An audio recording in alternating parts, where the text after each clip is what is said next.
Page number তড়িৎচুম্বকীয় আবেশ থেকে করাবো, কারণ তড়িৎচুম্বকীয় আবেশটা খুব ইম্পর্টেন্ট।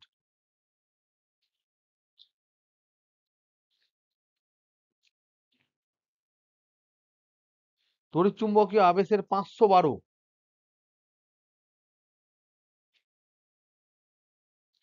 এখানে প্রবলেম করাবো, এটা হচ্ছে পার্ট 1, ঠিক আছে? যেখান সেখান থেকে আমরা ঘুরে ফিরে কোশ্চেন করবো। 1 নম্বর হচ্ছে ইএমডব্লিউ, তো ইলেকট্রোম্যাগনেটিক ইন্ডাকশন, ইএমআই, এটা হচ্ছে কেস 512 পেজ, কেস 3। এই প্রবলেমটা একটু দেখো, this is very important problem. এখানে এই প্রবলেমটা আমি দিয়েছিলাম, বলছে একটা একটা এরকম প্রত্যেকে যদি ফুল দেয়, এটা একটা টেবিল আছে,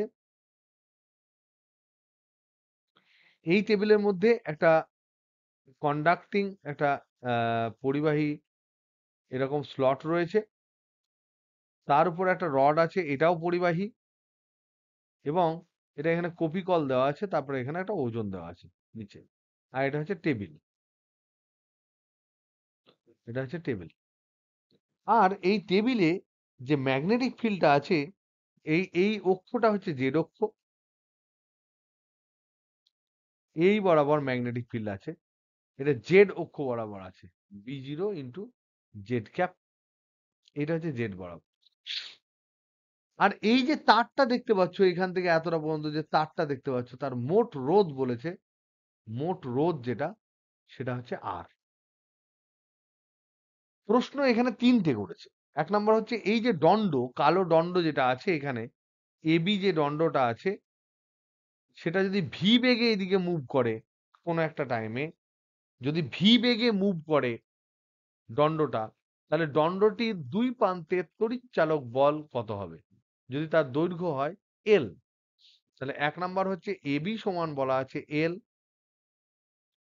বি সমান বলা আছে B0 জেড ক্যাপ, ভি সমান ধরে নাও ভি ইন্টু এক্স ক্যাপ, এই সমস্ত কিছু বলা আছে। তাহলে বলো তড়িৎচালক বল কত হবে? তাহলে 1 নাম্বার প্রশ্ন দেখো ওখানে দিয়েছে, দণ্ডটিতে আবিষ্ট তড়িৎচালক বল কত? এবি দণ্ডে তড়িৎচালক বল কত হবে? আমরা কি জানি, কোন একটা দণ্ড যখন ম্যাগনেটিক ফিল্ডের মধ্যে দিয়ে মুভ করে, তাহলে তার 2 প্রান্তের একদিকটা হয় পজিটিভ, একদিকটা হয় নেগেটিভ, যেটাকে আমরা মোশনাল ইএমএফ বলেছিলাম। তার তার ফর্মুলা কি? ইএমএফ সমান ফর্মুলা কি হয় প্রীতম? মোশনাল ইএমএফ এর ফর্মুলা কি হয়? B L V sine theta, B L V sine theta. B হচ্ছে যে ম্যাগনেটিক ফিল্ডের মধ্যে আছে, এল মানে দণ্ডের দৈর্ঘ্য, ভি মানে দণ্ডের বেগের মান, থিটাটা হচ্ছে কার কার মধ্যে অ্যাঙ্গেল? ভি এবং বি এর মধ্যে অ্যাঙ্গেল। এখানে দেখো ভি তলে, বি পারপেন্ডিকুলার, তাই থিটা এখানে হচ্ছে 90 ডিগ্রি। যদি 90 ডিগ্রি হয় তাহলে এর মান হবে বি এল ভি। এটা হলো ইএমএফ মানেই তড়িৎচালক বল, মানেই ভোল্টেজ ডিফারেন্স। তারপরে বলেছে এর দণ্ডটিতে প্রবাহ মাত্রা কত হবে? তাহলে যা তড়িৎচালক বল হবে, সেটাকে ওই যে বাইরের যে লুপ আছে, দণ্ডের যে রোধ আছে, সেই রোধটা বলে দিয়েছে আর, এবি দণ্ডের রোধ বলে দিয়েছে আর, এবি দণ্ডের রোধ এইটা বলে দিয়েছে আর।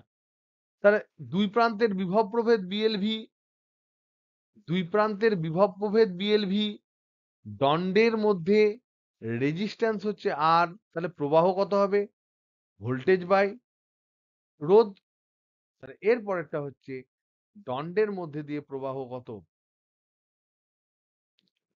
এবি দণ্ডে প্রবাহ মাত্রা কত? তো আমরা জানি আই সমান হচ্ছে ইএমএফ বাই রোধ। ইএমএফ কত? বিএলভি বাই রোধ হচ্ছে আর। নেক্সট 3 নাম্বার কোশ্চেনটা, যার জন্য প্রবলেমটা করানো, দিস ইজ ইম্পর্টেন্ট। এখানে বলছে এই দণ্ডটির উপর দণ্ডটিতে প্রযুক্ত বল কত? এখানে হয়তো তুমি চাপ খেয়ে যাবে যে কি বলছে এটা, দণ্ডটিতে প্রযুক্ত বল কত? প্রযুক্ত বল কত? এটা হচ্ছে প্রশ্ন। তো দেখো এই হচ্ছে আমার টেবিল, এই হচ্ছে আমার টেবিল। এই টেবিলের মধ্যে ম্যাগনেটিক ফিল্ড এইদিকে আছে, এখানে একটা দণ্ড দেখতে পাচ্ছি, এখানে ম্যাগনেটিক ফিল্ড আছে এই বরাবর, পুরো উপর দিকে ম্যাগনেটিক ফিল্ড, সব জায়গায় এরকম ম্যাগনেটিক ফিল্ড আছে। এই এবি দণ্ড আমি এখানে দেখতে পাচ্ছি, যে এবি দণ্ডর মধ্যে দিয়ে কারেন্ট যাচ্ছে ধরে নাও আই, তাহলে আই কারেন্ট যদি যায়, বি ম্যাগনেটিক ফিল্ড তাকে একটা ফোর্স দেবে। তার ফর্মুলা কি গো? বি চুম্বক ক্ষেত্রে একটা তড়িৎবাহী তার যদি আই কারেন্ট নিয়ে প্রবাহিত হয়, তাহলে সেই তড়িৎবাহী তারের উপর যে চৌম্বক বলের ক্রিয়াশীল হয়, সেই চৌম্বক বলের ফর্মুলা কি? Very good. তাহলে বিআইএল সাইন থিটা, তাহলে I into L cross B, তাহলে এখানে হয় এই যে ফোর্সটা হবে, তাহলে ফোর্স এটা হচ্ছে পাতি magnetic force on electric current, and that is equal to হচ্ছে I into L cross B. তাহলে এল ক্রস বি মানে হচ্ছে, এটাকে যদি মান বলি এফ এম সমান, এটা সমান হচ্ছে B I L sine theta. এখানেও দেখো থিটাটা, কারেন্টটা যেদিকে যায় সেদিকে হয় ডিএল, সেটা হচ্ছে তলের মধ্যে দিয়ে, আর তলের সাথে লম্ব দিকে হচ্ছে বি, তাহলে থিটাটা হচ্ছে এখানেও 90 ডিগ্রি। থিটা যদি 90 ডিগ্রি হয়, তাহলে সাইন থিটা হবে তোমার 1। তার মানে সেক্ষেত্রে এফ এমটা হবে তোমার বি আই এল, যেখানে আইটা আমি আবার এখানে পেয়েছি এই আই, এটা হচ্ছে আবিষ্ট, আবিষ্ট আই পেয়েছি, সেটা বসাবো এখানে। সেটা যদি বসাই, তাহলে আমি পাচ্ছি B into BL V by R into L, তাহলে B square L square V by R, this is the answer. এটা প্লিজ যদি পরীক্ষায় পড়ে প্লিজ ভুল করো না, খুব কষ্ট হবে আমার। B square L square V by R, so this is very very important. এবং প্রশ্ন হচ্ছে এরপরে, এই দণ্ডটিকে কোন দিকে ফোর্স দেবে? কোনো ক্যালকুলেশন না করে কেউ বলতে পারবে? বলো, বাম দিকে না ডান দিকে? এ যদি ভি বেগে এইদিকে চলে যায়, ভি বেগে যদি এদিকে চলে যায়, তাহলে ম্যাগনেটিক ফিল্ড একটা তড়িৎচালক বল সৃষ্টি করছে। লেন্জ কি করবে? লেন্জ কি করবে? লেন্জ কি বলেছে? যে এই যে সৃষ্ট তড়িৎচালক বল হচ্ছে, তার জন্য প্রবাহের দিক এমন হবে, আবিষ্ট প্রবাহ মাত্রার প্রবাহের দিক এমন হবে যে তার সৃষ্টির কারণকে বাধা দেয়।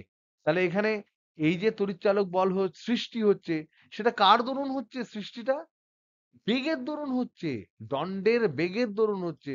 তাহলে বেগটাকে আটকাতে হবে, তাহলে এই অ্যাট্রাকশনটা হবে বাম দিকে, এই ম্যাগনেটিক ফিল্ডটা হবে বাম দিকে। তুমি যদি এল ক্রস বি ক্যালকুলেট করো, তাহলেও বাম দিকে হবে। আর যদি তুমি ফ্যারাডের ল দিয়ে ব্যাখ্যা করো, তাহলেও বাম দিকে হবে। তাহলে দিক কোন দিকে? এই যে অ্যাট্রাকশনের দিক কোন দিকে? এটা হচ্ছে লেঞ্জ ল থেকেও আমরা বলতে পারি, এটা আমরা ফ্লেমিং এর বামহস্ত নিয়ম থেকেও বলতে পারি, ফ্লেমিং লেফট হ্যান্ড রুল থেকেও বলতে পারি, বা পাম রুল, যা হোক, যে কোনো একটা রুল থেকেও বলতে পারি। সমস্ত কিছু থেকেই আমরা দেখতে পারবো লেফট সাইডে, লেফট ডাইরেকশনে হবে ফোর্স, লেফট ডাইরেকশনে হবে ফোর্স। বলো। হ্যাঁ, না, বিয়ের দিকে কি আসছে?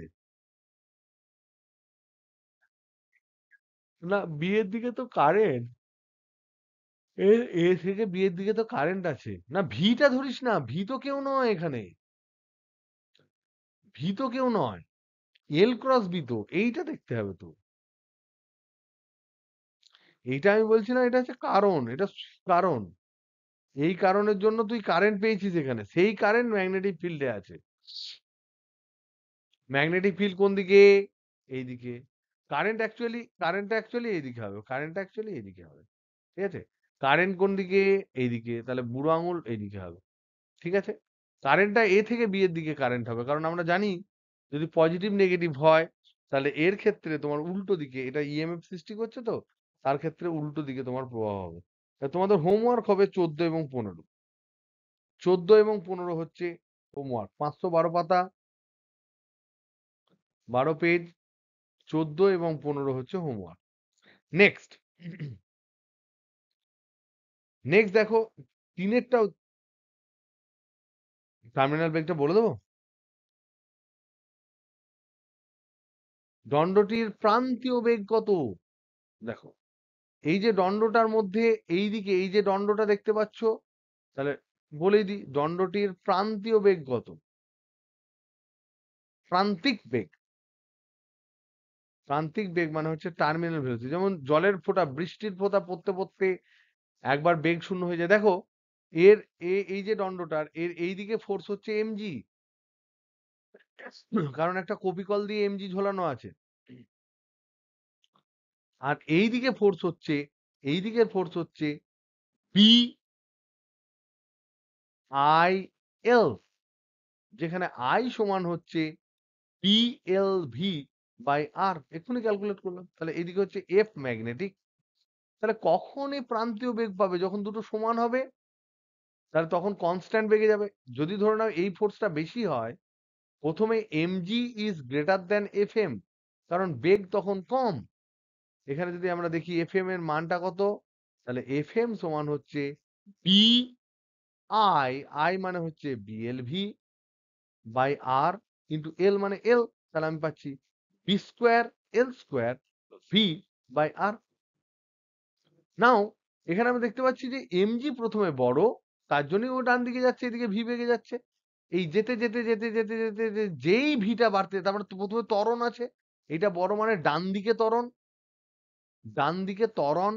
এবার ত্বরণ হলে তার বেগ আরো বাড়বে, বেগ যদি বাড়ে তাহলে এফএম বাড়তে থাকবে, বাড়তে বাড়তে বাড়তে বাড়তে বাড়তে বাড়তে একটা টাইমে এফএম সমান যদি এমজি হয়ে যায়, এমজি সমান যদি এফএম হয়ে যায়, যে বেগে এমজি সমান এফএম হবে, তারপর কিন্তু দুই দিকের মানে তোমার ফোর্স সমান হয়ে যাবে, তারপর আর নেট কোনো ফোর্স ক্রিয়াশীল হবে না। তাই রডটি তখন কনস্ট্যান্ট স্পিডে বেরিয়ে যাবে। সেই বেগটা কত সেটা বার করতে দিয়েছে, তাহলে বসিয়ে দাও। এফএম মানে কি, এদিকে তুমি পাচ্ছ এফএম মানে B square L square V by R, এদিকে কত এমজি, তাহলে ভি সমান কত? তাহলে প্রান্তিক বেগ এটাই হচ্ছে ভি মানে ভিটি, টার্মিনাল ভেলোসিটি। তাহলে M G R by B square L square. Option D আছে না নাই? Hello hello hello hello hello, আছে তো? প্রান্তিক বেগ মানে হচ্ছে একটা তুমি বেগের একটা তুমি ফোর্সের কম্পোনেন্ট পাবে যেটা বেগের উপর নির্ভরশীল।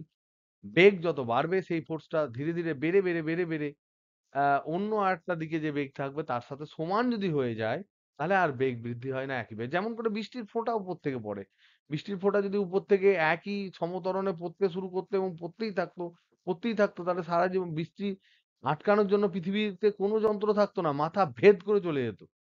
বড় বাড়ি কোনো কিছু মানতো না, সব ভেদ করে বেরিয়ে যেত, এত প্রেসার দিত। ওয়াটার জেট দিয়ে কিন্তু লোহা কাটা যায়। তো আমাদের মাথা তো কোনো কিছুই নেই, বিশাল স্পিডে আসতো। কিন্তু বৃষ্টি যেহেতু প্রান্তিক বেগ পায়, তার জন্য খুব আরামসে আমরা বৃষ্টির জলে ভিজি এবং খুব আনন্দ করি।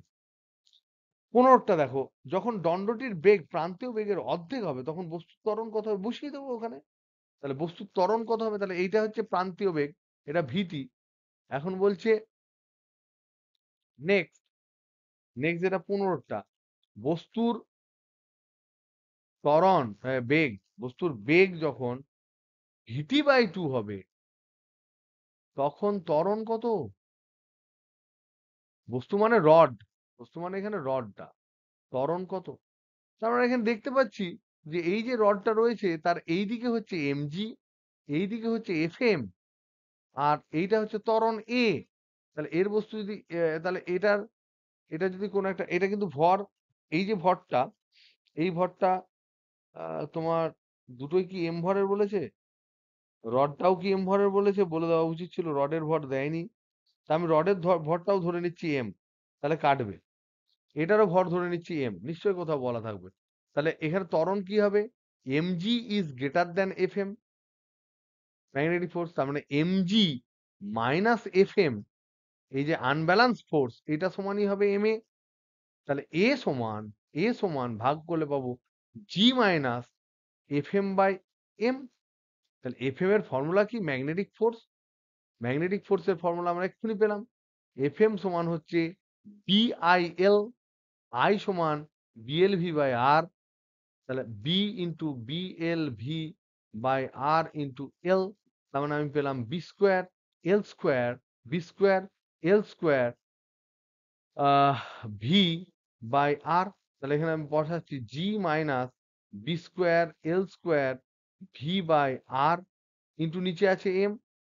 এবার বলছে ভি যদি ভিটি অর্ধেক হয়, ভিটি সমান কি পেয়েছিলাম? ভিটি এই বেগের মানটা বলছে ভিটির অর্ধেক, ভিটি সমান কি পেলাম এক্ষুনি বলো? M G R by B square L square, তার অর্ধেক হাফ। তাহলে এটা বসিয়ে দাও, এটা বসিয়ে দিলে এটা তুমি পেয়ে যাবে জি বাই টু। এটা যদি ভি বসিয়ে দাও তাহলে তুমি পাবে জি বাই টু, তাহলে G minus G by two সমান হচ্ছে G by two. So this is a chosen problem, but this is very important. তারপর দেখো 513 পাতা তিনেরটা, 513 পেজ তিনেরটা কি দেওয়া আছে? শ্রেণী সমবায়ে, শ্রেণী সমবায়ে দেখো, শ্রেণী সমবায়ে বলে দেওয়া আছে, শ্রেণী সমবায়ে দুটি তোমার কুণ্ডলী আছে, একটা 6 মিলি হেনরি, একটা হচ্ছে 8 মিলি হেনরি, 8 মিলি হেনরি। এদেরকে শ্রেণীতে যুক্ত করেছে, শ্রেণীতে। তো আমরা পড়েছিলাম দেখো শ্রেণীতে পাতি যোগ হয়, আমরা পড়েছিলাম এল ইকুইভ্যালেন্ট সমান হয় এল ওয়ান প্লাস এল টু, এরকম পড়েছিলাম। কিন্তু এখানে এখানে এখানে এই যুগ্মিত গুণাঙ্ক বা কাপলিং কনস্ট্যান্ট সম্বন্ধে দেওয়া আছে এবং তুল্য রোধ বার করতে দিয়েছে ম্যাক্সিমাম। তো এখানে কিন্তু এইটা আমরা ধরে নিয়েছিলাম যখন মিউচুয়াল বা পারস্পরিক আবেশ অনুপস্থিত থাকবে, পারস্পরিক আবেশ যখন, আবেশ অ্যাবসেন্ট যখন, তার ফর্মুলা আমরা পড়েছিলাম। কিন্তু যদি প্রেজেন্ট থাকে, যখন প্রেজেন্ট থাকবে তখন কি হবে? তখন এল ইকুইভ্যালেন্ট সমান হবে L one plus L two plus two M হয়, বা বা এল one plus L two minus two M হয়। এই এই মিউচুয়ালটা যদি বাধা দেয়, বাধা দিলে এরকম হবে কমে যাবে, বাধা দিলে, বাধা দিলে এটা কমে যাবে, মাইনাস হবে, কমে যাবে। আর যদি অ্যাড হয়, হেল্প করে, হেল্প করলে এটা বাড়বে। এই দুটো ফর্মুলা দেখে নিও। এটা হয় এল ইকুইভ্যালেন্ট, আমরা এইটুকু পর্যন্ত তোমাদেরকে বলেছিলাম। এখন মিউচুয়াল ইন্ডাকট্যান্স দিয়েও কিন্তু দিয়ে দিচ্ছে। তাহলে যদি এখানে যেহেতু পড়েছে WBJE তে 2016-তে, তাহলে এরা ফেলে দিতে পারে যে কোনো মুহূর্তে, সেটা করে নিতে হবে আমাদের, বইয়ে থাকুক আর না থাকুক সিলেবাসে। এখন এখানে এখানে দেখো তো ম্যাক্সিমাম কত হবে বলেছে, সর্বোচ্চ। তাহলে আমরা উপরেরটা নেব, উপরে তো প্লাস আছে, এটা সর্বোচ্চ। তাহলে সর্বোচ্চ কত হবে এল ইকুইভ্যালেন্ট? সর্বোচ্চ এল ইকুইভ্যালেন্ট হবে, এল ইকুইভ্যালেন্ট সমান কত হবে? L one plus L two plus two M. এবার আমরা জানি তো M by root over of L one L two সমান হয় কে। এই কেটাই হচ্ছে তোমার যুগ্মিত গুণাঙ্ক। এটাকে আমি বলেছিলাম কোএফিসিয়েন্ট অফ কাপলিং বলেছিলাম, কাপলিং কোএফিসিয়েন্ট বলেছিলাম। সেই কাপলিং কোএফিসিয়েন্ট বলছে সর্বোচ্চ, তার মানে এটা, এটার মান ওয়ান, ম্যাক্সিমাম ওয়ান হয়, তাহলে ওয়ান ধরে নাও। তাহলে এম সমান তুমি পাচ্ছ আবার root over of L one L two. তাহলে এখানে এই সর্বোচ্চ সমস্ত কেসে আমাদের লাস্ট ফর্মুলা কি দাঁড়ালো? এল ইকুইভ্যালেন্ট সমান দাঁড়ালো L one plus L two plus two root over of L one L two. Value বসিয়ে দাও, পেয়ে যাবে এটা 28 মিলি হেনরি। এইগুলো আমি সেই সমস্ত জিনিসগুলো আলোচনা করছি যেগুলো তোমাদের ইম্পর্টেন্ট এবং পরীক্ষায় পড়বে। 7 নাম্বারেরটা দেখো ওই পাতারই, 7 নাম্বারটা একটা খুব ইজি অঙ্ক দিয়ে আমরা করি। 513 পাতা 7-এরটা দেখো খুব ইজি। কি দেওয়া আছে? কোন একটি সময়ে, টি সময়ে কুণ্ডলীতে জড়িত চুম্বক প্রবাহ ফাই সমান দেওয়া আছে 5 টি কিউ মাইনাস 100 টি প্লাস 300, এটা দেওয়া আছে। টি ইকুয়াল টু 2 সেকেন্ডে ইএমএফ কত? এটা কে বলতে পারবে? প্রীতম আছো?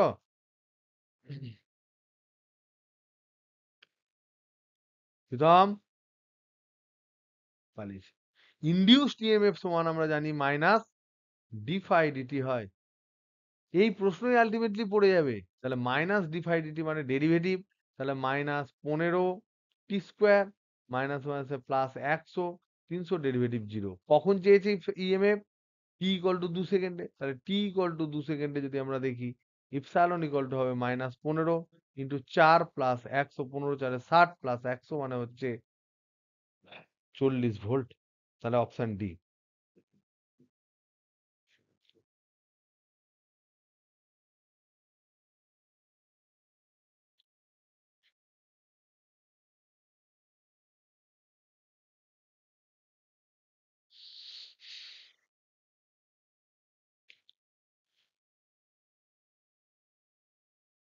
ওকে, আমি বাদবাকি যেগুলো নীলিমা তুমি পাঠিয়েছো সেগুলো আমি তোমার সাথে ডিসকাস করে নেবো।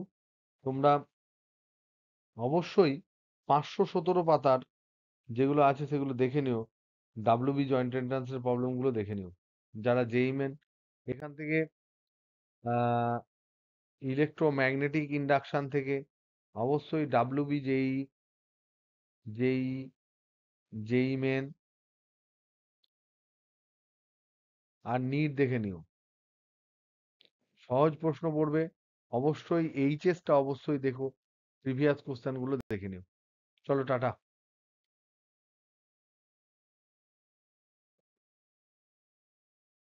Good night. শনিবার এবং রবিবার ঘন্টা দুয়েক করে আমি ক্লাস করাবো।